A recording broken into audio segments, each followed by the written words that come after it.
να σου δώσει το κομμάτι της κληρονομιάς που πιστεύει. Και είναι και πολύ ιδιαίτερο δέσιμο. Ενώ το λαϊκό, το λαϊκό με αυτό που κάνω εγώ. Με το λίγο πιο μοντέρνο, λίγο πιο ιδιαίτερο. Εσένα σου άρεσε? Ειλικρινά, όχι επειδή είναι η κάμερα μπροστά. Προφανώς μου άρεσε. Και εγώ γενικά έχω και άλλες σκέψεις. Γιατί θυμάμαι να τις είχα ξαναπεί ότι. Και ο παππούς ακόμα, εάν ήταν στη σύγχρονη εποχή, δεν θα ήταν ο ίδιος τραγουδιστής. Ακριβώς. Θα ήταν ένας άλλος. Θα είχε μπει στο κλίμα του 2026, υποθέτω. Και σκεφτόμουν σήμερα, γιατί ξέρω ότι θα έρθω εδώ, και σκεφτόμουν και έλεγα.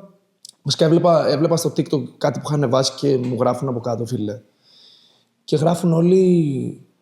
Οι περισσότεροι γράφουν. Ο παππούς του θα μοιάζει στον παππού του, η φωνή, αυτό είναι καλύτερη. Και γελάω λίγο, γιατί θα σου πω γιατί γελάω. Γιατί, φίλε, δεν μπορείς να συγκρίνεις τώρα. Άλλο πράγμα. Δεν συγκρίνονται. Μιλάς τώρα, ο Μανώλης Αγγελόπουλος, ο senior, είναι, αν όχι ο μεγαλύτερος Έλληνας λαϊκός τραγουδιστής, σίγουρα στους top 2. Οπότε, σίγουρα με χαροποιεί πάρα πολύ που μπαίνω. Είναι τρελό να μπαίνει στην ίδια πρόταση με αυτόν τον άνθρωπο. Είναι σαν να. Ποιος είναι ο καλύτερος μπαρμπέρης στον κόσμο, ξέρω εγώ. Κάπως έτσι. Δεν υπάρχει τώρα μπαρμπέρης, ήταν ό,τι ήταν ο Αντρέας Παπανδρέου για κάποιον. Αυτό ακριβώς. Όχι, είμαι πάρα πολύ χαρούμενος. Είμαι πολύ χαρούμενος και ευχαριστώ κιόλας πολύ τον κόσμο που με στηρίζει και αγαπάει και σπρώχνει αυτό το project όλο και πιο μπροστά να βγει στο φως. Και εντάξει, ακόμα είναι η αρχή, έτσι. Δηλαδή, κυριολεκτικά είναι η αρχή. Είμαι ρούκι. Είναι το ζέσταμα. Είμαι ρούκι.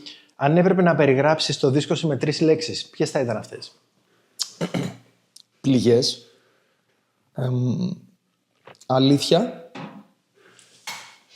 και φως. Αυτές οι 3 θα ήταν, φιλαράκι. Γιατί είναι πολύ honest δουλειά, είναι πολύ αληθινή δουλειά, είναι με πλήρη διαφάνεια, ξέρω εγώ. Δηλαδή δεν με έχει νιάξει το πώς θα φανώ και γενικά δεν με νοιάζει το πώς φαίνομαι και τι λένε και τι συζητάνε για μένα ή ποια είναι η γνώμη των ανθρώπων για μένα, γιατί αν με ένοιαζε δεν θα έκανα αυτή τη δουλειά, κατάλαβες. Εντάξει, αυτό δεν μπορείς να το αποφύγεις και ό,τι και να κάνεις. Δηλαδή και καφέ να φτιάχνεις ή να είσαι κουρέας, όλοι θα σε κρίνουν. Ναι, δεν με νοιάζει. 24/7. Ακριβώς. Ό,τι και να κάνω, πάντα. Οπότε, ίσα-ίσα, ναι, είναι η πιο αληθινή μου δουλειά μέχρι στιγμής. Φως, γιατί η αλήθεια πάντα βρίσκει το φως. Δηλαδή, ξέρεις τι λένε. Λένε αν θες να προσεύσεις αν θέλεις να προσεύσεις για βροχή, βασικά αν θες να προσεύσεις για ουράνιο τόξο, πρέπει να περάσει από τη βροχή. Οπότε, έχω περάσει από αυτό το στάδιο. Και τώρα είμαι εκεί που νιώθω ότι σιγά-σιγά η δουλειά μου βρίσκει το φως. Τόσο φως. Καλύτερα τόσο φως, γιατί από ό,τι έχω παρατηρήσει με καλλιτέχνες είναι πιο δημιουργικοί όταν είναι λίγο μαυρίλα. Ναι, το χρειάζονται. Είναι λίγο βενζίνη.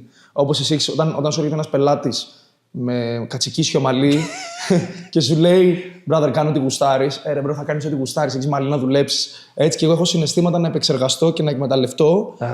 Πεταχτώ εγώ πάνω σε αυτό που λες. Ναι. Ας πούμε, άσχετα αν είναι καλλιτεχνικό ή όχι το επάγγελμα, θα σου πω ότι με ευχαριστεί. Σίγουρα με ευχαριστεί να κάνω ένα ωραίο κούρεμα, αλλά μου αρέσει όταν ο άλλος το απολαμβάνει. Όταν ο άλλος έρχεται και έχει ένα καλό vibe, το απολαμβάνει, του αρέσει το αποτέλεσμα και φεύγει, με κάνει ευτυχισμένο. Γιατί το βιώνω κι εγώ μαζί του. Όταν ο άλλος έρχεται, δεν πάει να του κάνει το τέλειο κούρεμα και έρθει, είναι στραβωμένος, δεν περνάει καλά, ξέρεις. Όλο αυτό μου περνάει και εμένα. Και αντίστοιχα. Ενέργειες, δεν είναι ρεκόστα αυτές. Αυτό. Και αντίστοιχα φαντάζομαι και εγώ. Δηλαδή, αν εγώ πάω και είμαι στραβωμένος, σίγουρα θα του κάνω ένα καλό κούρεμα, αλλά δεν θα το απολαύσει τόσο.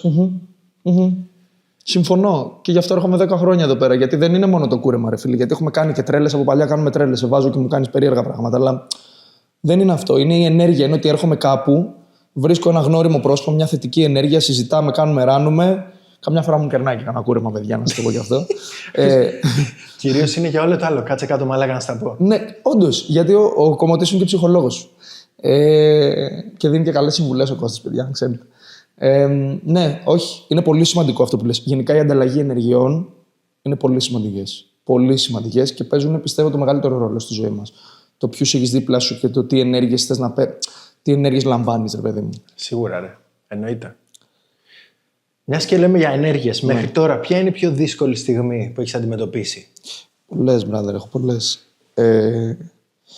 Έχω χάσει και δικούς μου ανθρώπους. Έχω υπάρξει λοιπόν σε αυτό που λένε στον πάτο της θάλασσας, αλλά ξέρεις τι λένε επίσης για αυτό, αδερφούλη. When you hit the rock bottom, the only way is up. Και στα ελληνικά,